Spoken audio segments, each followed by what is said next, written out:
தேவை. Okay, but இப்ப நிறைய அது நிறைய பணம் சம்பாதிக்கணும் அப்படி ஒரு எண்ணம் வருது. ஸோ அதை நோக்கி நம்ம போறோம்னா அதுவும் ஒரு எப்படிங்க சொல்றது, அது ஒரு அளவா பண்ணா இல்ல அதுக்கு ஒரு லிமிட்டா, இல்ல நம்மளால முடிஞ்ச அளவு நம்ம சம்பாதிக்கலாம் அப்படின்னு போனா அது இல்ல அது இப்ப திரைக்கடல் ஓடியும் திரவியம் தேடும் சொல்லுவாங்க இல்லைங்களா? திரைக்கடல் ஓடியும் கேள்விப்பட்டீங்களா அந்த பழமொழி? திரைக்கடல் ஓடியும் திரவியம் தேடுன்ட்டு கேள்விப்பட்டிருக்கீங்களா இல்லையா? இது ஃபேமஸான பழமொழியாச்சே. திரவியம்னா உணவுப் பொருள் அப்படின்னு நாம் நினைக்கிறோம். அதுல திரவம்ன்ற ஒரு வார்த்தை இருக்கு பாத்தீங்களா? இருக்குல்ல, திரவம்ன்ற ஒரு வார்த்தை அதுல மறைஞ்சிருக்கா? திரைக்கடல் ஓடியும் திரவியம் தேடும்னா இந்த ஜான் வயிற்றுக்காக திரைக்கடல் ஓடியும்னா கடல் கடந்து கூட நீ போய் வியாபாரம் பண்ணி பணத்தை பொருட்செல்வத்தை சேர்த்துக்கோ அப்படின்னு யாராவது உபதேசம் பண்ணுவாங்களா? பண்ணுவாங்க. உலகத்தில் இருக்கிறவங்க பண்ணுவாங்க. உலகத்துல பேச்செல்லாம் அந்த ஏட்டுல பதிவாகாது. இதெல்லாம் காலங்காலமா வருது. இது ஒரு ஞானி உலகத்துல இருக்கிறவங்கள பார்த்து சொன்ன ஒரு மகா வாக்கியம். இதுக்கு அர்த்தம் நாம என்ன பொருள் புரிஞ்சுக்கிறோம்னா, வெளிநாட்டு கூட போய் அப்படித்தானே பண்றாங்க எல்லாரும். வெளிநாட்டுக்கு போனா இங்க 30,000ன்றது வெளிநாட்டுக்கு போனா 3 லட்சம் சம்பாதிக்கலாம். 10 மடங்கு இருக்கு. ஒரு 5 வருஷம் 10 வருஷம் இருந்து சம்பாதிச்சுட்டு வந்தா லைஃப்ல செட்டில் ஆயிடலாம் அப்படின்னு நம்ம நினைக்கிறோம். அதுக்காக ஓடுறோம். அதாவது இந்த ஜான் வயிற்று ஃபில்லப் பண்றதுக்கு கடல் கடந்து போய் ஒரு உத்தியோகமோ வியாபாரமோ பண்ணி பொருளை சேர்த்துக்கோ அப்படின்ற ஒரு அர்த்தமும் அது கிடையாது. அப்படி அர்த்தம் புரிஞ்சுக்கிட்டோம்னா அது தப்பு. திரைக்கடல் ஓடியும்னா இந்த திரைன்னா என்ன? அந்த அறியாமை என்கின்ற ஒரு திரை. அதுதான் வள்ளல் பெருமான் கருப்பு திரை, நீலத்திரை, பச்சை திரை. பச்சை திரையிலேயே அழுத்தமான ஒரு பச்சை, லேசான பச்சை, அப்புறம் மஞ்சள், சிவப்பு, இதெல்லாம் சொல்றாரு. வெண்மை திரை இதெல்லாம் சொல்றாரு இல்லைங்களா? பேருபதேசத்துல சொல்லும் போது வள்ளல் பெருமான் 1873 முதல்ல சன்மார்க்கத்துக்கு ஒரு கொடி ஏத்துறாரு. மேல்புறம் மஞ்சள் கொடி கலர் இருக்கும், கீழ்ப்புறம் வெண்மை இருக்கும். அது ஒரு அர்த்தம், அது ஒரு ஆழ்ந்த ஒரு பொருளை குறிக்குது. அதுல சொல்லும்போது சொல்லுவார், நம்ம ஆன்மாவை அஞ்ஞானம் என்ற திரைகள், அனந்த திரைகள் மூடி கிடக்கின்றன. ஆன்மாவினுடைய உண்மையை தெரிய ஒட்டாது அனந்தம் திரைகள் மூடிக்கொண்டிருக்கின்றன. அனந்தம்னா எல்லையே இல்லை, எண்ணிக்கையே இல்லாத அளவுக்கு அந்த திரை மூடி இருக்கு. அது எதுக்குன்னா நம்முடைய அஞ்ஞானம், இக்னோரன்ஸ். அது அக இருள்.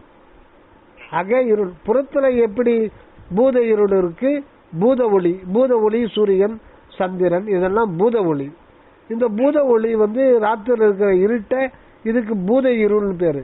இதை நீக்கும். இருள் வரும் போகும், ஒளி வரும். இப்போ ஒளி வந்தா பகல், இருள் பூத இருள் மறைஞ்சிரும்.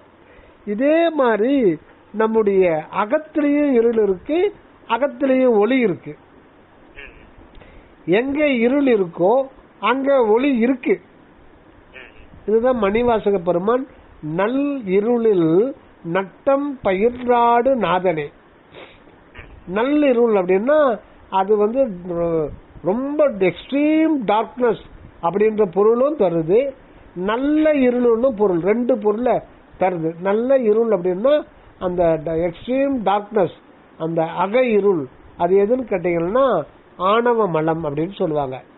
ஆணவ மலம்னா நான் தனி, நான் வேற, என்னை பத்தி எனக்கு தெரியாது, ஆனா நான் தனியா இருக்கேன், நான் ஒரு தனித்துவமானவன். நம்ம ஒரு தனியா ஐசோலேட்டட் பர்சனா தானே இருக்கோம். இந்த பிரபஞ்சத்துக்கும் மற்ற உயிரினுக்கும் மற்ற மனிதர்களுக்கும் இதுல இருந்து நம்மை வேறுபடுத்தி தானே காமிக்குது. அதுக்கு பேர் தான் ஆணவ மலம் பேரு. அந்த ஆணவ மலம்ன்றது அது ஒரு இருள். அது இருள்னா அது கண்ணால நாம இது உணர்ற இருள் அல்ல, அது அக இருட்டு, உள் இருள் அப்படின்னு பேரு.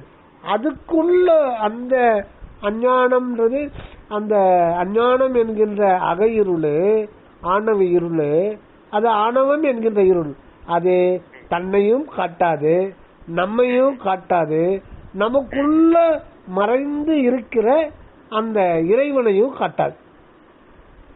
ஐயா பாத்தீங்கன்னா அப்படி ஆணவமலமா விளங்குறது ஆண்டவரோட ஒரு படிநிலை தானே.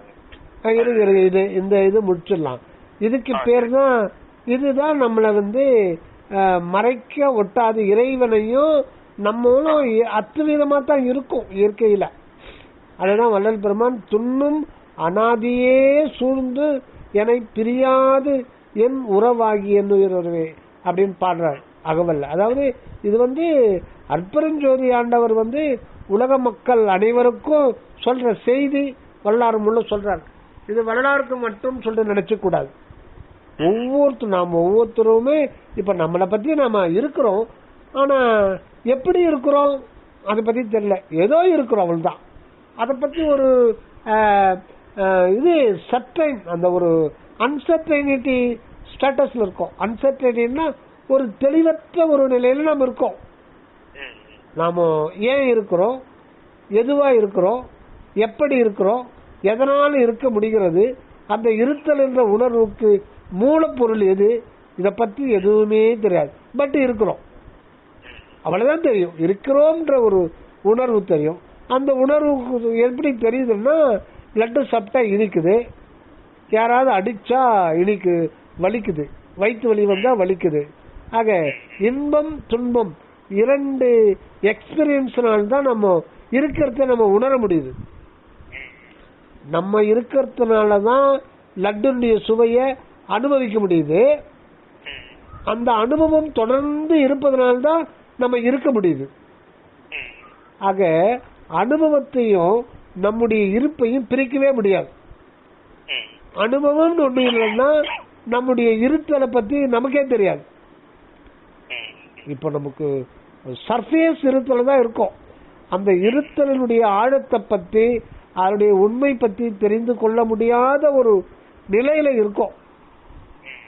நமக்கு கொடுக்கப்பட்டிருக்கிற கனி அற்புதமான கற்பக கனி, கண்ணல் கனி. ஆனா நமக்கு அதை எப்படி கொடுத்திருக்காரு ஆண்டவர்னா, யானை உண்ட விளாங்கனி போல் தான் நம்ம அதை கொடுத்திருக்கார் தற்சமயத்துக்கு. அது உண்மையில கண்ணல் கனி, கற்பக கனி, ஞானப்பழம் தான் நமக்கு கொடுத்திருக்காரு. ஞானப்பழமே நாம தான். ஆனா நம்ம எப்படி அதை வச்சுட்டு இருக்கோம், நமக்கு கையில அது கிடைக்கும் போது அது எப்படி நம்ம பாக்கிறோம்னா, யானை உண்ட விளாங்கனி போல தான் அதை பாக்கிறோம். அந்த பழமொழி கேள்விப்பட்டிருக்கீங்களா? யானை உண்ட விளாங்கனின்னா யானை சாணி, யானைக்கு விளாம்பழம் எல்லாம் கொடுப்பாங்க, அது பிரியமா சாப்பிடும். விளாம்பழத்துக்கு உள்ள நிறைய சுவையான பொருள், சத்து பொருள் நிறைய இருக்கும். அது தோற்பு சக்தி, நிறைய தோற்பு இருக்கும். அது மூலவியாதி முதல் கொண்டு அந்த வாயு வழியில இருந்து குதம் வழியில ஃபுல்லா ஒரே இதுதானே. வாயில உள்ள போட்டோம்னா மன வெளியில வருதுங்களா. இது இதுக்குள்ள பல இது ஒரே இதுதான், இன்புட் அவுட்புட். வாயு இன்புட், அவுட்புட் மல துவாரம். ஆனா இது இறைப்பை, சிறுகுடல், பெருங்குடல், இன்னும் மலக்குடல், இன்னும் பல பார்ட்ஸ் எல்லாம் கடந்து வருது. அது பட் ஒரே வழிதான், உள்ள போய் வெளியில வருது. அது ஸ்பிரீமா சாப்பிட்றோம். சாப்பிட்டு அது சாணம் போடும். காலையில சாப்பிட்டா சாயந்தரம் சாணம் போடும். அந்த விளாம்பழம் அப்படியே வந்துடும். அது நொறுங்கலாம் நொறுங்காதான். நாம பார்த்ததில்ல, சொல்லுவாங்க பெரியவங்க. அந்த பழமொழிக்கு அர்த்தம் சொல்லுவாங்க. அது யானை பொதுவா யானைக்கு பல்லு இருக்கா, தந்தம் தான் அதுக்கு பல்லு. நீங்க எதை சாப்பிட்டாலும் அப்படியே விழுங்கும். இப்ப மலைப்பாம்புனா மானம் விழுங்குது, மென்ன சாப்பிடுது. எல்லாம் பெரும்பாலான மாடு, ஆடு, சில பிராணிகளை தவிர இந்த மலைப்பாம்பு, முதலை இதெல்லாம் அப்படியே விழுங்கிடும். இதுல அற்புதம் என்னன்னா, அந்த இப்ப யானை, முதலை, மலைப்பாம்பு இதுக்கெல்லாம் ஹைட்ரோகுளோரிக் ஆசிட் கான்சென்ட்ரேட்டா இருக்கும், ரொம்ப கான்சென்ட்ரேட்டா இருக்கும். ஒரு மலைப்பாம்பு, யானை எல்லாம் பொருள் அப்படியே தலைய குடுத்தோம்னா கிளைய அப்படியே சாப்பிட்டுருது. ஆனா அதுக்குள்ள இருக்கிற ஹைட்ரோகுளோரிக் ஆசிட் அப்படியே ஒரு மலைப்பாம்பு மானை சாப்பிட்டோன்னா 3 நாள் 4 நாளைக்கு அது பாட்டுக்கும் பெணம் போல கிடக்கும். அப்புறம் அதுக்கு மலம் வந்துடும். மலம் வந்தா மலமா வந்துடும். மொத்தமே அப்படியே மாவா தான் வந்துடும். அந்த மானு குடலு இது பண்ணி அந்த எலும்பு மொத்தம் எலும்பு கொஞ்சம் இதாக வந்துடும். மிச்சம் எல்லாமே பேஸ்ட் ஆகி அதெல்லாம் அப்சர்வ் பண்ணிக்கும். அது அந்த அளவுக்கு அந்த ஹைட்ரோகுளோரிக் ஆசிட்லாம் வந்து அவ்வளவு கான்சென்ட்ரேட்டட் ஹைட்ரோகுளோரிக் ஆசிட். அந்த மாதிரி இறைவன் அந்த மாதிரி படைப்பை வச்சிருக்காரு. நமக்கு டைலூட்டட் ஹைட்ரோகுளோரிக் ஆசிட் இருக்கும். ஏன்னா நமக்கு பல்லுல மென்னு தான் சாப்பிட்றதுனால நம்ம வாயிலேயே மாவாக்கிறோம். நொறுங்க தின்றால் 100 வயதுன்னு சொல்றாங்க இல்லைங்களா? நல்லா மாவாக்கி தான் சாப்பிடணும். நமக்கு என்ன, நமக்கு வந்து டைலூட்டட் ஹைட்ரோகுளோரிக் ஆசிட் தான், அப்படியே விழுங்கக்கூடாது. எதுக்கு சொல்றோம்னா, யானை சாப்பிட்டுச்சானா அப்படியே சாப்பிட்றோம். அது சாணம் போடும்போது அதை பார்த்தோம்னா அந்த விளாம்பழம் நொறுங்கணும் அப்படியே நம்ம எப்படி அது சாப்பிடுச்சோ அப்படியே வெளில வரும். சின்ன பசங்க அடாடா படம் இருக்கன்னு உடச்சு பார்த்தா உள்ள ஒண்ணுமே இருக்காது. ஆமா, அதுதான் ஆச்சரியம். ஒவ்வொரு இதுலயுமே வந்து ஒரு இறைவன் வந்து ஒரு அற்புதத்தை கொடுத்திருக்கார். அந்த யானைக்கு அந்த குறிப்பா அந்த விளாம்பழம் மட்டும் அது உள்ள சக்கைய மட்டும் அது வந்து எடுத்து அப்சர்வ் பண்ணிக்குது. அது ஒரு போல்ஸ் வந்துடும் போலக்குது. நான் கண்ணுக்கு தெரியாத துவாரத்தின் வழியா அதை அப்படியே அதை எடுத்துக்குது. அது எப்படின்னு நமக்கு தெரியல. இப்படிதான் சொல்லுவாங்க, நம்ம நேரடியா பார்த்தது இல்லை. யானை உண்ட விளாங்கனி போனோம்னா அதுக்கு அர்த்தம் இதுதான். அது உள்ள பார்த்தா எம்டியா தான் இருக்கும், ஒண்ணுமே இருக்காது. அதே மாதிரி எதுக்கு சொல்றேன்னா அதே கான்செப்ட் தான் நமக்கு. இப்போ நம்ம இருக்கிறோம், ஆனா நம்முடைய இருத்தல் எப்படி நிகழ்கிறது, அது எதனால் ஆனது? எல்லாமே ஒரு மூலப்பொருளால் ஆனது தான். இருத்தல்ன்றது அது ஒரு உணர்வு தான். இப்ப நம்ம உடல் வந்து பௌதிக அணுக்களால் ஆனது. இது வந்து லேப்ல வச்சு எல்லாத்தையும் டெஸ்ட் பண்ணலாம் இல்லைங்களா? இதயத்தை டெஸ்ட் பண்ணலாம், எல்லாமே லேப் டெஸ்ட் உட்பட்டது தான். இது பருப்பொருள். இதுக்குள்ள இருக்கு ஒரு சூக்கும உடல், உயிர். அதை லேப்ல டெஸ்ட் பண்ண முடியுமா? முடியாது. அது சூக்கும உடல். ஆனா அதை பத்தி எம்பிபிஎஸ்ல சொல்லி தராங்களா? அங்க டச் பண்ணவே மாட்டாங்க, அதை பத்தி தெரியாது. ஏன்னா இவனுக்கு லேப்ல டெஸ்டுக்கு கிடைக்கிறது தான் இவன் டெஸ்ட் பண்ண முடியும். இவன் கண்ணு, செவி, மூக்கு, நாக்கு, தொடுதல் இந்த உணர்வுகளை வச்சுட்டு தான் இவன் ஆராய்ச்சி பண்ண முடியுமே தவிர அது வந்து அகமுக ஆராய்ச்சிக்கு இவன் போல. கண்ணுக்கு தெரியறத வச்சு இவன் டெஸ்ட் பண்றான். அதனால தான் இந்த உடம்பு தான் மனுஷன்றாங்க நாம சொல்றோம். இதை ஈக்கிறதுக்கு ஒண்ணு இருக்கு. அது போயிடுச்சுன்னா அப்பா எவ்வளவோ பணம் செலவு பண்ணீங்க, நான் காப்பாத்து சொல்லி கடைசி நேரத்தில் எவ்வளவோ முயற்சி பண்ணுங்க, ஆனா காப்பாற்ற முடியல, உயிர் போயிடுச்சுன்றான். அது எங்கிருந்து வந்தது, எங்க போயிட்டு? அதுதான் சூக்கும உடம்பு. இது யோகிகளுக்கும் ஞானிகளுக்கும் இது வந்து அனுபவம். அது அனுபவத்தால் தான் அறிய முடியும். நமக்கு சூக்கும உடம்பு ஒண்ணு இருக்கிறதுன்றது எட்ட நின்று பாக்குறது கிடையாது. அதுதானே நாம இருக்கோம். அத வந்து அனுபவத்துல, சொந்த அனுபவத்துல தான் அதை அறிய முடியும். இந்த உடம்பையும் இந்த சூக்கும உடம்பாகிய உயிரையும் இயக்கிறது ஒன்னொன்னு இருக்கு, மூணாவது உடம்பு. அதுக்கு பேர் தான் காரண உடம்பு.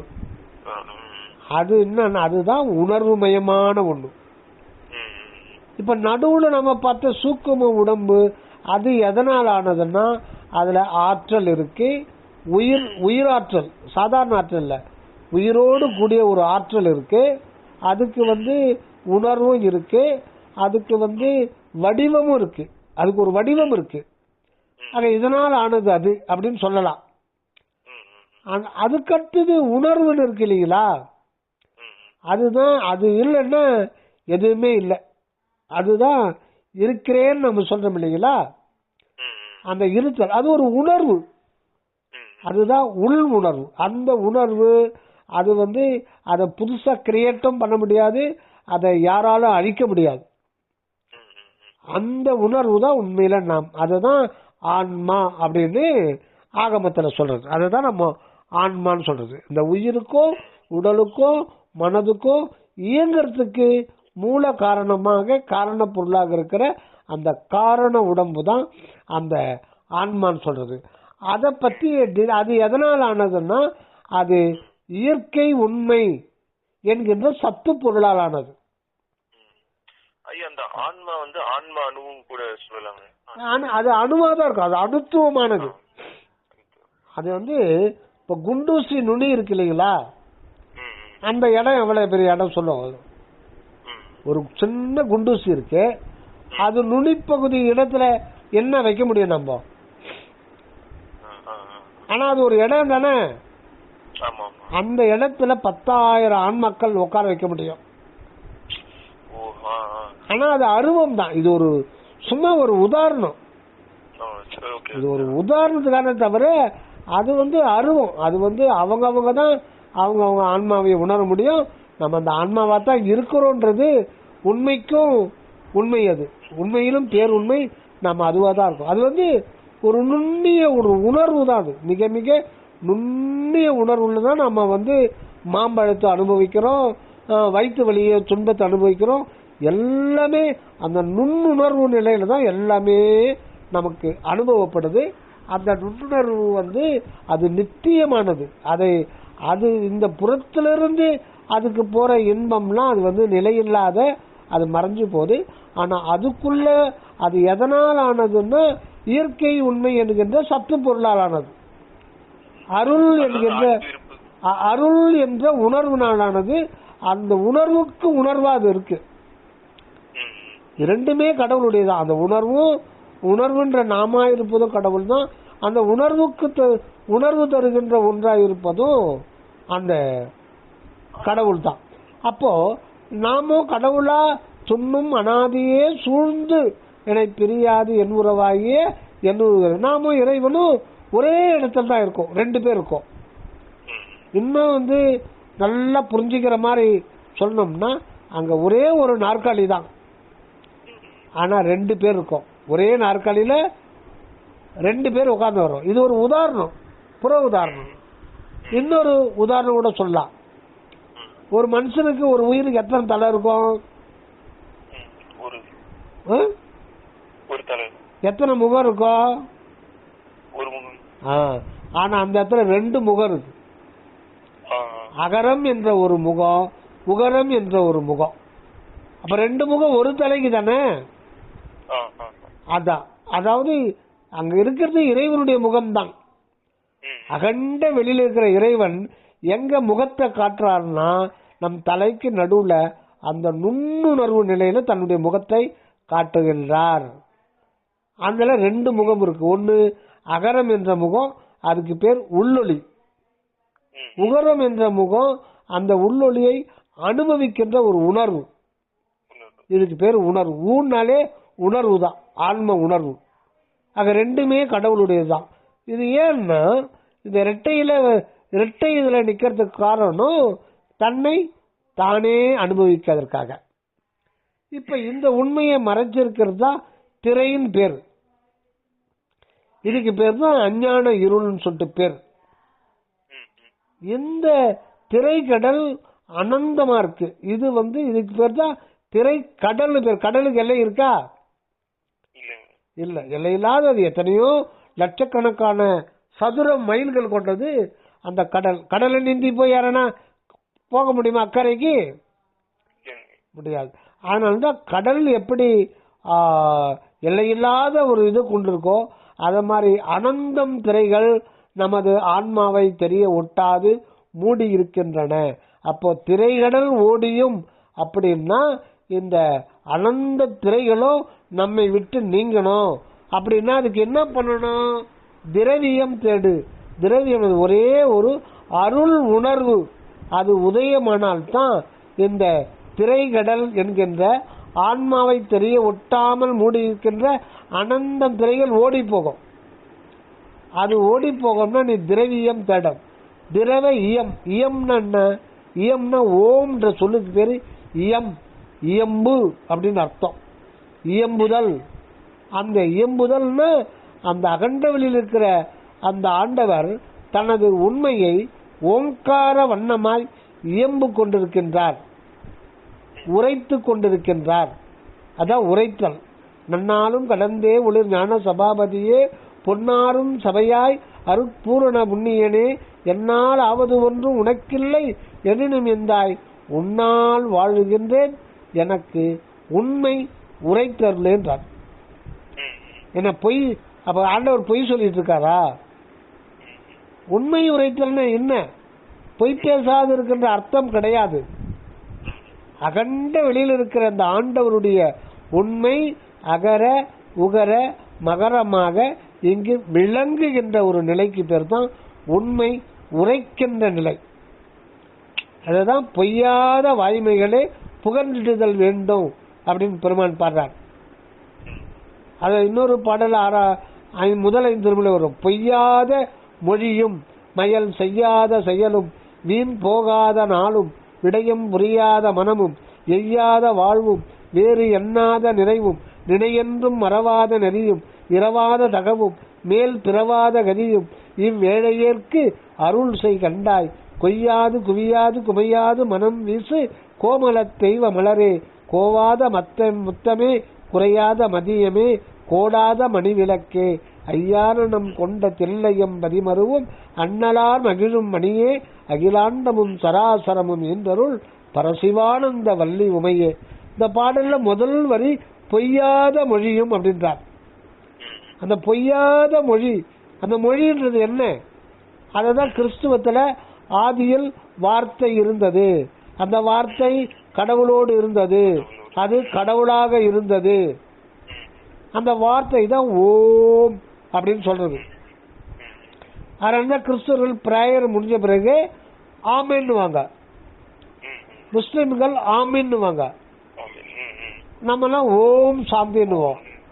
அந்த ஆமீன் ஆமீன் ஓம் எல்லாம் ஒண்ணுதான். அதுல ஆ ஊ இம் அடங்கியிருக்கு. ஆக அகண்ட வெளியிருக்கிற அந்த அன்பு தத்துவம் தான் ஆன்மாவுக்குள்ள இருந்து ஓங்காரமா உரைக்கப்படுதல், விளங்குகின்ற நிலை. அதுதான் உண்மை உரைத்தல். அதுக்கு பேர் தான் உண்மை உரைத்தல். அந்த இதுக்கு பேர் தான் பொய்யாத மொழி. பொய்யாத மொழியும் மயல் செய்யாத செயலும் வீண் போகாத நாளும். அந்த பொய்யாத மொழி எதுன்னா அதுதான் ஆதியில் வார்த்தை இருந்தது. அந்த வார்த்தை என்ன வார்த்தை தான் ஓம் அப்படின்ற. அது வார்த்தை அல்ல, அது அகரம் உகரம் மகரம் என்கின்ற அது அருவ தேகம், அருவுருவ தேகம், உருவ தேகம். ஆக அருவம் அருவுருவம் உருவம் என்ற 3 தேகத்தோட ஆண்டவர் வெளிப்பட்டு தன்னைத்தானே அனுபவிக்கின்ற ஒரு நிலைதான் இந்த நிலை. அதான நமக்கு இருந்து அது காரண சரீரமாக, சுக்கும சரீரமாக, தூள சரீரமாக இருக்குது. இதை நம்ம மாத்திக்கினா நித்திய வாழ்வு பெறலாம். இல்லைன்னா திருப்பி திருப்பி பிறந்துக்கணும் இறந்துக்கணும் இந்த உலகத்துல சுக துக்கங்களை அனுபவிச்சு திருப்பி சவக்குழிக்கு போனோம். சவக்குழிக்கு போனோம் அப்புறம் திருப்பி தாய் கருப்பைக்குள்ள போனோம். இப்படிதான் வந்துகிட்டே இருக்கும். இது தொடர் சங்கிலி. இத நீக்கணும்னா நாம பொய்யாத மொழியில நாம் நிலைக்கணும். அகத்திலே விளங்குகின்ற ஓங்கார உண்மையில நிலைக்கணும். அது நம்மால ஆகாது, கடவுளுடைய அருளால் தான் அது ஆகும். அதனால தோத்திரமும் விண்ணப்பமும் ஜீவகாருண்ய செயலும் பண்ணிக்கிட்டு ஆண்டவர்கிட்ட பிரார்த்தனை பண்ணிக்கிட்டு சத்திசாரமும் தியானமும் பண்ணிட்டே இருந்தா அந்த உண்மையானது உரைக்க ஆரம்பித்து விடும், விளங்க ஆரம்பித்து விடும். அது பொய்யாத மொழியாக நிலைத்து விடும். நமக்குலாம் அந்த மொழி ஓம் என்று, ஓம் தான் நாம்.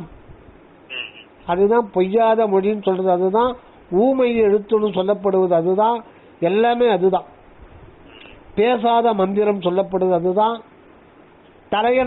தலையணை மந்திரம் என்று சொல்லப்படுவதுதான். தலை அணைன்னா நம்ம சிரச பகுதியில தான் அது அணைந்து உள்ளது. அது அணைந்து உள்ள இடம் எங்கன்னா நம் தலைக்கு நடுவில் தான் அணைந்துள்ளது அந்த மந்திரம் என்கின்ற ஓங்காரம்.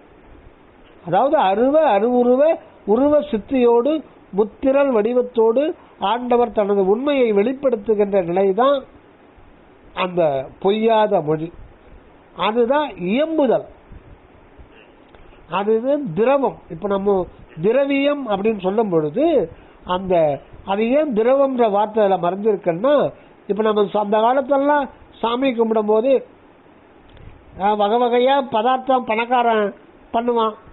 10-15 பொரியல் வைப்பான், வடை பாயாசம் அமக்கலமா பண்ணி அமாவாசை கிருத்திகை தீபாவளி பொங்கல் கொண்டாடுவான். ஏழைப்பட்டவன் என்ன பண்ணுவான்? ஒண்ணுமே இருக்காது, கூழ் தான் இருக்கும். ஒன்றும் ஒரு டம்ளர் தண்ணி வைப்பான், தோட்டத்தில் இருக்கிற பூ கொண்டாந்து வைப்பான். நீர், அந்த நீருக்கு பேர் திரவம் தானே. நீர் எதை குறிக்குதுன்னா நம்ம ஜீவராசிகளிடத்துல தயவு செய்யணும், கருணை செய்யணும், இரக்கத்தை செய்யணும், அன்பு செய்யணும். இதுதான் ஈரம் பேர். திரவம், திரவம் திரவியம் அப்படின்றது கருணை. அந்த எங்கே கருணை இயற்கையின் உள்ளன அங்கே விளங்கிய அற்புதம் சிவமே. யாரே எனினும் இறங்குகின்றார்க்கு சீரே அளிக்கும் சிதம்பர சிவமே. இந்த திரவியம்ன்றது என்னன்னா ஜீவ காருண்யம். இதை தேடிக்கொள் அப்படின்றாங்க.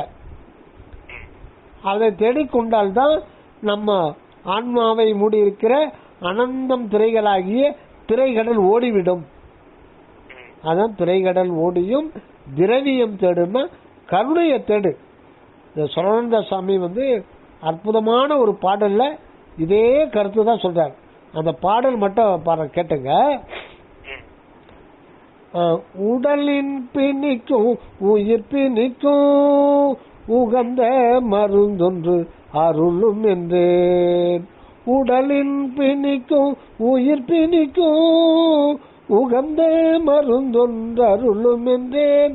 கடல் சேர் உலகில் காணாத, கடல் சேர் உலகில் காணாத கருணை மருந்து தந்துள்ளோம். மடமை தவிர்த்து உள் பார்த்தாலே, மடமை தவிர்த்து உள் பார்த்தாலே மகிழ்வாய் கொண்டு வாழ்வாய் மேல் இடர்சை பிணிகள் விடை கொள்ளோ, இடர்சை பிணிகள் விடை கொள்ளோ இன்பே சேரும் என்றாரே, இன்பே சேரும் என்றாரே. இந்த பூமி இரண்டு பக்கம் கடல் சூழ்ந்தது. இந்த கடல் சூழ்ந்த இந்த உலகத்துல எங்க போனாலும் கிடைக்காத ஒரு மருந்து நான் கொடுத்திருக்கேன். ஆல்ரெடி உனக்குள்ள இருக்கு, உனக்குள்ள இருக்கு, நான் கொடுத்திருக்கேன். யாருக்கு சொல்றாரு? சரவண சாமி கேட்கிறாரு. இந்த உடல்ல வருகின்ற பிணியும் உயிர்ல ஏற்படுகின்ற ஆணவம் ஆகிய இந்த கர்ம பிணியும் எல்லாம் போகணும். அதான வள்ளல் பெருமான் சொல்றாரு. உடற்பிணி அனைத்தையும் உயிர் பிணி அனைத்தையும் அடன்பெற தவிர்க்க அருள் சிவமருந்து. அந்த சிவமருந்து என்னன்னா தனிப்பெரும் கருணை என்கின்ற மருந்து, அருள் உணர்வு என்கின்ற மருந்து. அதான் உடலின் பிணிக்கும் உயிர் பிணிக்கும் உகந்த மருந்து ஒன்று அருளும் என்றேன். கடல் சேர் உலகில் காணாத கருணை மருந்து. இங்க கருணைன்னா நம்ம ஜீவ தெய்வம் இல்ல. இந்த நேரம் சொல்றது கருணையும் சிவமே பொருள் என காணும் காட்சியே பெறுக. கருணை என்றது தனிப்பெரும் கருணையையும் சிவம்ன்றது அற்பெரும் ஜோதியையும் குறிக்கிறது. அற்பெரும் ஜோதி தனிப்பெரும் கருணை, சிவம் கருணை. இதுதான் சிவன் சக்தின்னு சொல்றது. இதுதான் ஈரம் அன்பு. ஈரமும் அன்பும் கொண்டு என் அருள் பெற்றேன். இதை குறிக்கிறதுக்காகத்தான் நம்ம இந்தியாவில் ஏழைகள் கூட ஒரு டம்ளர் தண்ணியும் ஒரு டம்ளர் ஒரு 4 பூவும் போடுவாங்க. பூ இறைவன் கிட்ட அன்பு செலுத்துவதை குறிக்கிறது. நீர் நாம ஜீவராசிகளிடத்துல தயவோடு இருக்கணும் என்பதை குறிக்கிறது. இதுதான் வள்ளல் பெருமான் தியானத்திலே சொல்றார். சொல்லும் போது இந்த எப்படி தியானம் பண்ணணும் அப்படின்னு சொல்றார். இந்த அன்பு கருணை ரெண்டும் இருக்கணும். இந்த தேகத்தில் புருவ மத்தியில் ஆன்ம அறிவு என்கின்ற கற்பூரத்தில் அருள் என்கின்ற தீபம் விளங்குவதாக பாவித்து பார்த்து அதில் பழகி பழகி கடவுளிடத்து உண்மை ஆகிய அன்பையோ ஜீவர்களிடத்து உண்மை ஆகிய காருண்யத்தையோ இடைவிடாது வைக்க வேண்டியது அப்படின்னு சொல்றார். அதுக்கு தானே ஒரு உண்மையான மெய்யான 100% உதாரணமா இருந்தார். அதான் ஈரமும் அன்பும் கொண்டு இன்னருள் பெற்றேன் என் மார்க்கம் இரவாத சன்மார்க்கம் தோழி அப்படின்றார்.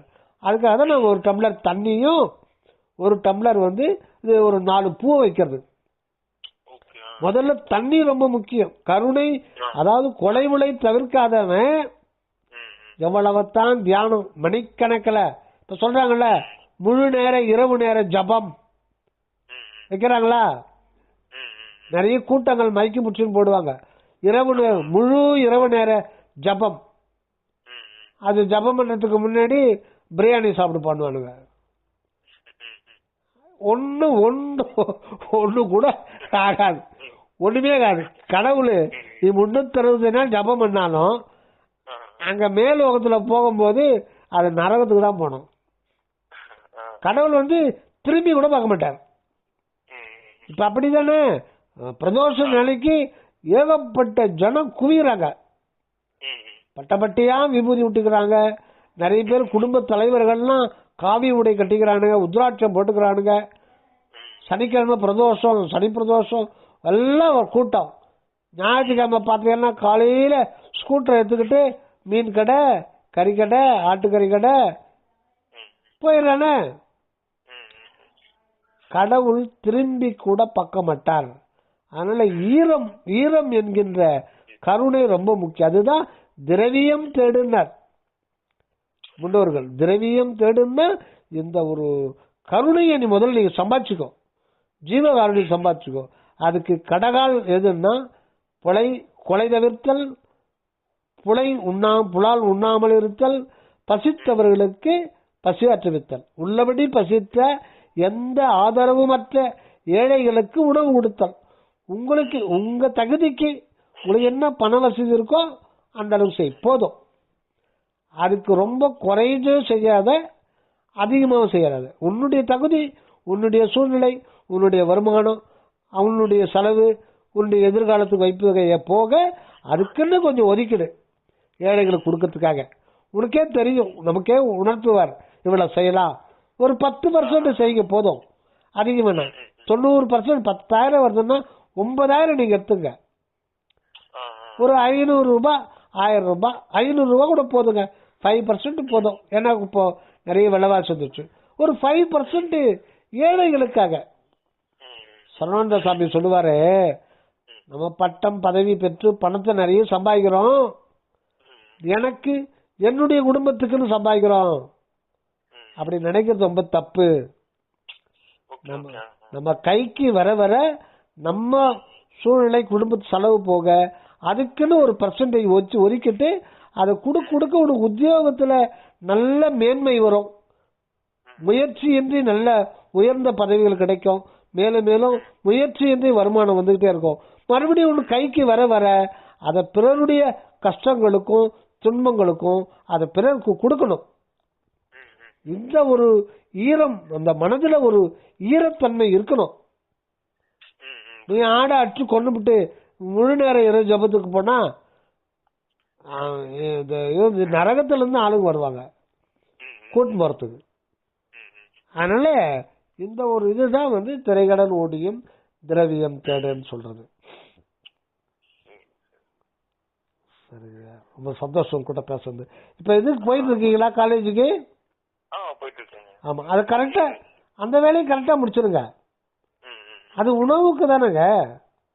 அதை பத்தி நீ ஒன்னும் எனக்கு பிடிக்கல அதெல்லாம் சொல்ல வேண்டாம். சேர்ந்தாச்சு, சேர்ந்தது எல்லாம் வந்து ஏற்கனவே திருவருளுக்கு சம்மதம். என்ன திருவருளுக்கு சம்மதம் அதுதான் நடந்தது, நடக்குது, இனியும் நடக்க போகுது. அதனால திருவருள் சம்மதத்தால் தான் அது நடந்து முடிந்தது. அந்த படிப்பை வந்து கரெக்டா முடிச்சிடுங்க. அப்போ ஒரு உத்தியோகம் கிடைக்கும். அதுல வந்து லைஃப்ல அங்கிருந்து நம்ம சன்மார்க்கத்துல ஒரு பணம் பொருளாதாரம் இருந்தாதான் நம்ம அருளை தேடுவதற்கு கூட ஒரு இது வரும். இப்ப நம்ம பேசிட்டு இருக்கோம்னா நீங்க அந்த கார்டுல பைசா போட்டா தானே பேச முடியும். வடலூருக்கு போனோம்னா வரலாறு பார்த்து வரலாம், அந்த இடத்துல ஒரு புண்ணிய ஸ்தலத்துல ஒரு நாள் தங்கிட்டு வரலாம்னா உங்களுக்கு பொருளாதாரம் வேணும்ல. ஏழைகளுக்கு பசியோடு இருக்கானே அவனுக்கு அதெல்லாம் கொடுத்தா புண்ணியம்னா அந்த புண்ணியம் சேர்த்தது உங்களுக்கு பொருள் வேணும் இல்லையா? ஆக பொருள் வந்து அருளுக்கு அந்நியம் அல்ல. இறைவனுக்கு ஒரு திருவடி அருள், இன்னொரு திருவடி பொருள். ஆனா பொருளை பற்றி கொள்ளக்கூடாது, அதுல பற்று இருக்கக்கூடாது. அதை பற்றில்லாம அதை கையாளணும். அருள் நெறிக்காகவே அதை கையாளணும். அருள் நெறிய பரவணுன்றதுக்காக அந்த பொருளை கையாளணுமே ஒழிய நம்ம சுயநலத்துக்காக மட்டும், தனக்காக மட்டும், தன்னுடைய குடும்பத்துக்காக மட்டும் ஆண்டவர் நம்ம நல்ல உத்தியோகத்துல கொண்டு போய் வைக்கல, நல்ல வியாபாரத்துல நல்ல இது வரல, அப்படி நினைச்சா அது ரொம்ப தப்பு. அதனால பகுத்துண்டு பல்லுயிர் ஓம் முதல் நூலோர் தொகுத்தவற்றுள் எல்லாம் தலை, எல்லாருக்கும் ஈந்துவக்கும் இன்பம் அப்படின்னு பெரியவங்க சொல்லுவாங்க. அதுதான் உண்மையான இன்பம். பிறருக்கு கொடுத்து மகிழ், நீ மகிழ். அதுல ஒரு இன்பம் இருக்கு, ஆனா அது சுக்குமமான ஒரு இன்பம். அந்த இன்பம் எப்பவுமே உங்களுடைய மனதுல நிறைவா பர்மனண்டா தங்கிடும். நோயை பர்மனண்டா வெளியே ஏத்துரும். தனக்காக வாழ்ந்தோம்னா விதி பிரகாரம் எல்லாம் நடக்கும். சகல நோயும் வந்து நம்ம கிட்ட வந்து குடியிருக்க பார்க்கும். விபத்து, ஆபத்து எது வேணாலும் வரலாம், அது சொல்ல முடியாது. விதி தாங்க எதுவுமே செய்யும், நல்லதோ கெட்டதோ விதி தான் அது செய்யும், விதி தான் நிர்ணயம் பண்ணும். ஆனா நம்ம வந்து ஈரமும் அன்பும் கொண்டா அருளை பெற்றுக்கொள்ளலாம். அருள் தான் நமக்கு சகல நன்மையை கொடுக்கும்.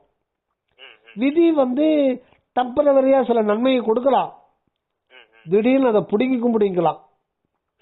10 கோடி ரூபாய் பணம் இருந்தாலும் ஆற்று ப்ராப்ளம் வந்துச்சுன்னா என்ன பண்ண முடியும்? கிட்னி ஃபெயிலியர் ஆயிடுச்சுன்னு என்ன பண்ண முடியும்? ஒன்னும் பண்ண முடியாது. பணத்தை சேர்த்து வச்சிருந்தாலும் அதை அனுபவிக்கிறதுக்கு ஆண்டவருடைய ஆணை இருந்தா தான் அதை தொட முடியும். இல்லைன்னா அப்படியே மூட்டை கட்டி கொண்டு போய் ஹாஸ்பிட்டல் கொடுக்க வேண்டியதுதான். அதனால ஈரம் அன்பு, அதுதான் கருணையும் சிவமே பொருள் என காணும் காட்சியே பெறுக அப்படின்றாங்க. நீங்க லீவுங்களா? சரிங்க சரிங்க சரி, நம்ம பயிற்சி முகாம் வைக்க போறோம். ஆமா, உங்களுக்கு அனுப்பிச்சிருப்பேன் நினைக்கிறேன். ஒரு அனுப்பிச்சிருப்பாரா? சரி, அது அக்டோபர்ல வைக்கலாம்னு இருக்கோம். அக்டோபர் 12, 13 சனி ஞாயிறு தான் வரும். உள்ளொளி தியான பயிற்சி ஏற்கனவே மே மாசம் 1 டே பயிற்சி முகாம் வச்சோம். அது ராணிப்பேட்டை நல்லபடியா சிறப்பா நடந்து முடிஞ்சது. இந்த முறை 2 days வைக்கலாம். அது இன்னும் இடம் வந்து செட் ஆகல, நமக்கு அந்த இடம் செட் ஆகல. அது இப்போ இன்னொரு 10 நாள்ல முடிவாயிடுச்சுன்னா நம்ம குழுவிலேயே அது போட்டுருவோம், வரலாம். சாப்பிட்டீங்களா? சாப்பிட்டேங்க.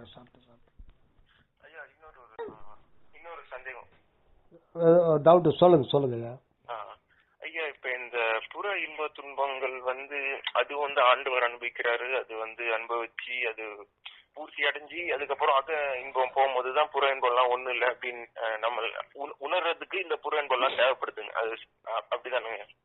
ஆமா, அதாவது அந்த மெய்யின்பத்தை பத்தி இப்போ, அதாவது ஆன்மா,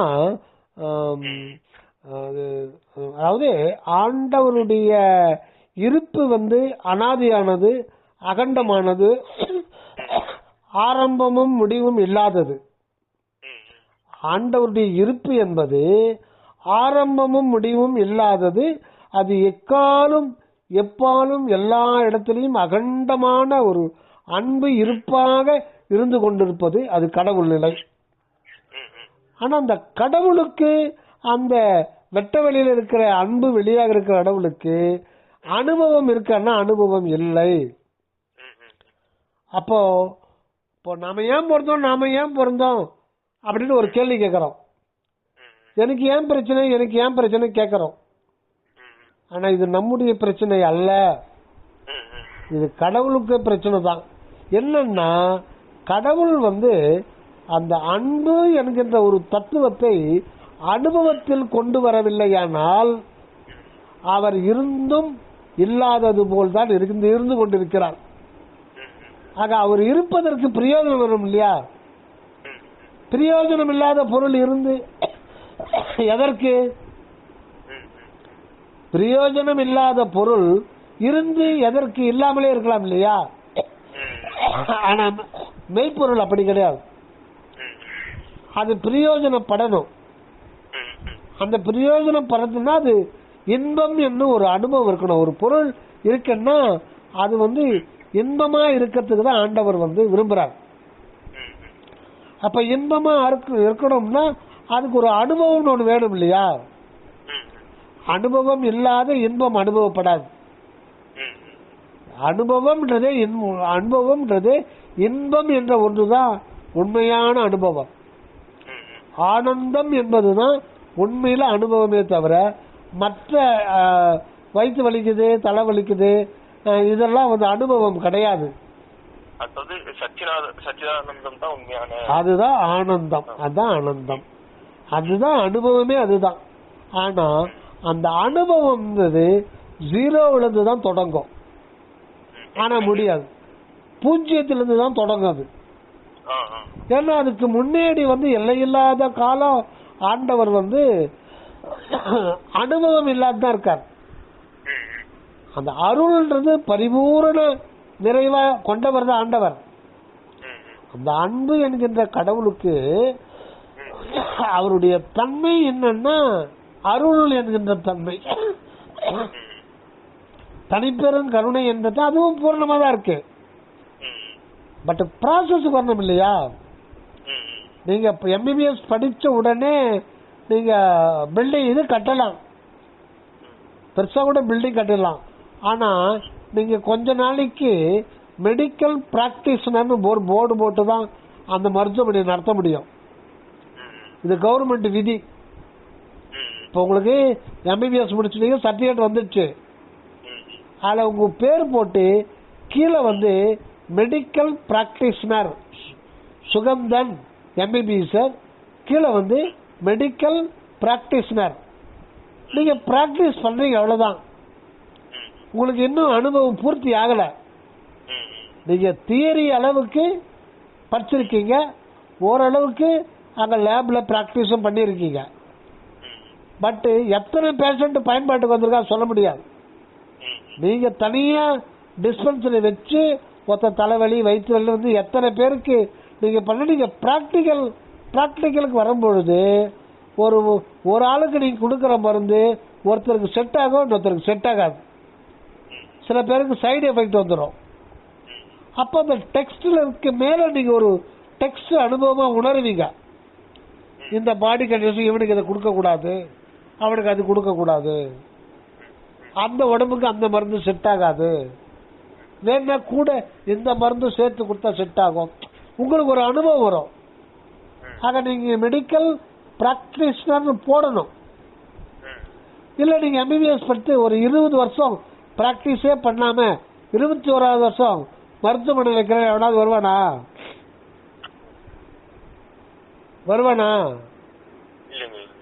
20 வருஷம் கேப் விட்டு உங்களுக்கு டோட்டலா டெக்ஸ்டே மறந்து போயிடும். இது அனுபவத்தில் இருந்தாதான் அதுக்கு பிரயோஜனம். அதனால இது வந்து இறைவன் தன்னைத்தானே அனுபவிக்கணும். அது அனுபவத்துக்கு வரணும்னா அந்த உண்மை வந்து விளங்கணும். உண்மை விளங்குகின்ற பொழுதுதான் அது அனுபவம். உண்மை விளங்குகின்ற பொழுதுதான் இந்த அண்ட கோளங்களாக அனந்தம் கோடி கோடி கோடி அண்டங்களாக இதில் வாழும் உயிர் பிண்டங்களாக உயிரினங்களாக உயிரின வடிவங்களாக இந்த பஞ்சபூதங்களால் இந்த தேகமாக, இந்த தேகத்தில் இருக்கிற மனமாக, உயிராக, இது எல்லாமே புறநிலையில் இருக்கிறது தான். ஆன்மாவுக்கு புறநிலையில் இருக்கிறது தான். இந்த உடம்பு கூட பிரபஞ்சத்தோட சேர்ந்த ஒரு அங்கம் தான். இது நாம கிடையாது. இது 5 பூதங்களாலான ஒரு கூட்டு தொகுப்பு தான் இது. அதனால இது பிரபஞ்சத்தினுடைய அங்கம். இதனுடைய அங்கம் நமக்கு வந்து தற்காலிகமா கொடுக்கப்பட்டிருக்கிறது. இதை பர்மனண்டா ஆக்கிக்கணும். அது நம்முடைய பொறுப்பு. விட்டுட்டோம்னா நம்ம லட்சியம் உலகத்துல வந்து நம்ம வந்த லட்சியத்தை ஞாபகப்படுத்தாம அதை பத்தி சிந்திக்காம உலகம் போற போக்கு பசி, சாப்பாடு, உணவு, காரு, பங்களா, உடை, சொத்து, சுகம், ஏசி, காருன்னு போயிட்டோம்னா நம்ம லட்சியம் வீணா போயிடும். ஆக அந்த உள்ள இருக்கிற அந்த மெய் இன்பத்தை வந்து ஆன்மாவுக்கு உணர்த்தணும் முதல்ல. ஏன்னா இறைவன் அந்த அனுபவத்தை எங்க அனுபவிக்க முடியும்னா ஒரு ஜீவனா தான் அதை அனுபவிக்க முடியும். அவரே ஒரு ஜீவனா வர்றார். வரும்போது தன்னை மறைச்சுக்கிறார். ஏன்னா அனுபவம்ன்றது ஸ்ட்ரிக்டா பூஜ்யத்திலிருந்து சுய அனுபவத்துல தான் வரணும். பட்டுன்னு வரக்கூடாது, வர முடியாது. வந்தாலும் அது நிலைக்காது, அது பெருமை தெரியாது, அருமை தெரியாது. அதனாலதான் புல் பூண்டு செடி கொடி வரும்போது நம்ம தொட்டா தெரிஞ்சுக்கிறோம். அது ஒரு எக்ஸ்பீரியன்ஸ், அது ஒரு அனுபவம். அந்த மாதிரி அனுபவம் அப்படியே ஒவ்வொரு ஜீவனில் அதிகமாகுது. சங்கு சிப்பி 2 அறிவு, அது அந்த தொட்டா தெரிஞ்சுக்கிறதோட சுவை அறிவு கொடுத்து அதுலயே பல எத்தனையோ பிறப்புகள் கிடக்கிறோம். அப்புறம் இன்னொரு அறிவு ஆட் ஆகுது, சுவையை தெரிஞ்சு வாசனையை தெரிஞ்சுக்குது. எறும்பு, கொசு, ஈ, தும்பு இதெல்லாம் அதுலயே பல பிறவிகள், பல லட்சக்கணக்கான பிறவிகள். அது கடந்த பிறகு நம்ம எதுக்கு வர்றோம்னா அதுதான் பறவை, பாம்பு, பல்லி, ஓனான் இதெல்லாம் வரும்போது கண்ணு வந்துடுது. இந்த கண்ணு வரும்போது தான் அனுபவம் நல்ல அனுபவம் கிடைக்கும். அந்த அந்த உலகத்தை பார்க்கும் போதே அந்த ஜீவனுக்கு ஒரு சந்தோஷம் ஏற்படும். அது நமக்கே தெரியாது. உலகத்தை பார்க்கும் போதே அத காட்சியே அதுக்கு ஒரு இன்பமா இருக்கும். இப்ப நம்ம மண்டலூர் ஜூக்கு போறோம்ல, இமயமலைக்கு ஏன் போறோம், கொடைக்கானல் ஏன் போறோம்? கண்ணுக்கு தானே இன்பங்க. அந்த காட்சியை பார்க்கும்போது நமக்கு ஒரு இன்பமா இருக்கு இல்லையா? வானத்தை பார்த்தா இன்பம், சூரியன் உதயம் ஆகும் போது பார்த்தா அது ஒரு இன்பம், சூரியன் மறையும் போது பார்த்தா இன்பம், பௌர்ணமி நிலவை பார்த்தா ஒரு ஆனந்தம். நீ குழந்தைக்கு பாருங்க, அது ஒரு ஆனந்தம் முகத்துல தெரியும். குழந்தைக்கு புதுசா ஒரு புளிய காமிங்க, திடீர்னு ஒரு புளிய வண்டலூர் ஜூஸ் போய் காமிங்க, அது பார்த்து ஆனந்தமா இருக்கும், ஆனந்தப்படும். அது மாதிரிதான் பறவை இனங்கள்ல விடிகால ஒரே கூச்சல் போடும். எதுக்கு? அது ஒரு சந்தோஷம். பொழுது விடிய போது, சூரியன் உதிக்க போது, இவ்வளவு நாளா இருட்டில் நம்ம பார்க்காம இருந்தோம், உலகத்தை பார்க்க போறோம் அப்படின்ற போது ஒரு சந்தோஷம் ஏற்படும். இது சுக்குமமான ஒரு இன்பம். அது அந்த காட்சி. இதுக்கப்புறம் அதுக்கு காது வருது, கேட்கறது. இப்ப இன்னும் அதிகமான இன்பம் வரும். மனிதன்ல தான் மனம் வருது, சிந்திக்க ஆரம்பிக்கலாம்.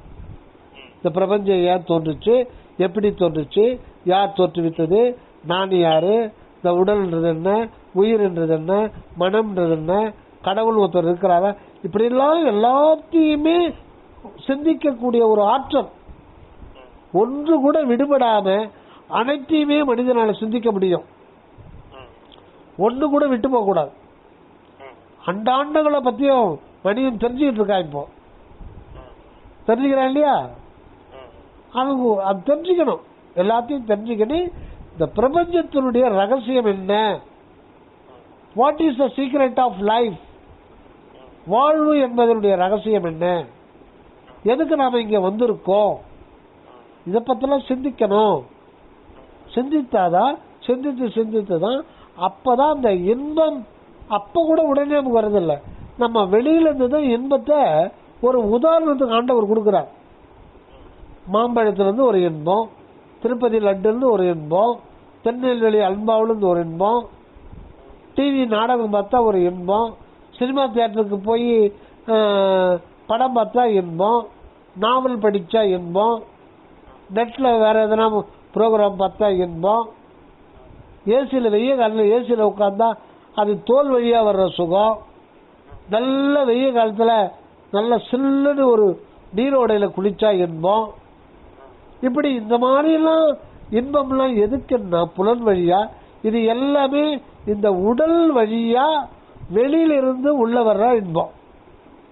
இந்த உதாரணங்களை எல்லாம் காட்டி காட்டி காட்டி காட்டித்தான் உண்மையான ஒரு இன்பம், நீங்காத ஒரு இன்பம் உள்ள இருக்குது அப்படின்னு உணர்த்துறதுக்காக தான் இவ்வளவு ஏற்பாடுகளும். அதெல்லாம் இதோட இது முடிஞ்சில்ல. இன்பம் ஒரு இன்பம் துன்பம்ன்றது ஒரு புற உலகத்துல இருந்து அனுபவிக்கிற அனுபவம் வந்து 2 பக்கங்களை கொண்டது. புற உலகத்திலே பொருள்களில் இருந்து இந்த தேகத்தின் வழியாகவும் மனத்தின் வழியாகவும் நாம் அனுபவிக்கிறோம். அந்த அனுபவம் 2 பக்கங்களை கொண்டது. ஒரு பக்கம் இன்பம், அது சிற்றின்பம், மின்னல் போல தோன்றி மறைஞ்சிடும். மறுபக்கம் பெருந்துன்பம். அப்ப இது 2த்தையும் கொடுக்கும் போது தான் அந்த ஜீவனானது அப்போ எனக்கு துன்பம் வேண்டாம் முதல்ல சொல்லும். இன்பம் வேண்டாம் சொல்லாது, அதை ஏத்துக்கோ. ஆனா துன்பத்தை அது ஏத்துக்காது. அப்ப துன்பம் வேண்டாம் சொன்னாலும் துன்பத்தை நாம் அனுபவிக்கிறதுக்கு இயற்கை வழிவகை செஞ்சிடுது. எதுக்குன்னா இந்த துன்பம், துயரம், சோதனை, வேதனை, நோய் நொடிகள், பலவிதமான கஷ்டங்கள், இதை வச்சுதான் அந்த ஆண்டவர் கடைசியா அவனை சிந்திக்க வச்சு உள்பக்கமா தான் மெய்யின்பம் இருக்கு. அது எத்தனை கோடி கோடி யுகங்கள் ஆனாலும் அது வந்து குறையாது. அதை அனுபவிக்கிறதுக்கு உள்ளிருந்து அழைப்பு எடுக்கிறார். கடைசியில் தன்னைத்தானே எக்காலம் அழியாத ஒரு சச்சிதானந்த இன்பத்தில் ஆண்டவர் அந்த ஜீவன் என்கின்ற துவாரத்தின் வழியாக தான் அனுபவிக்கிறார்.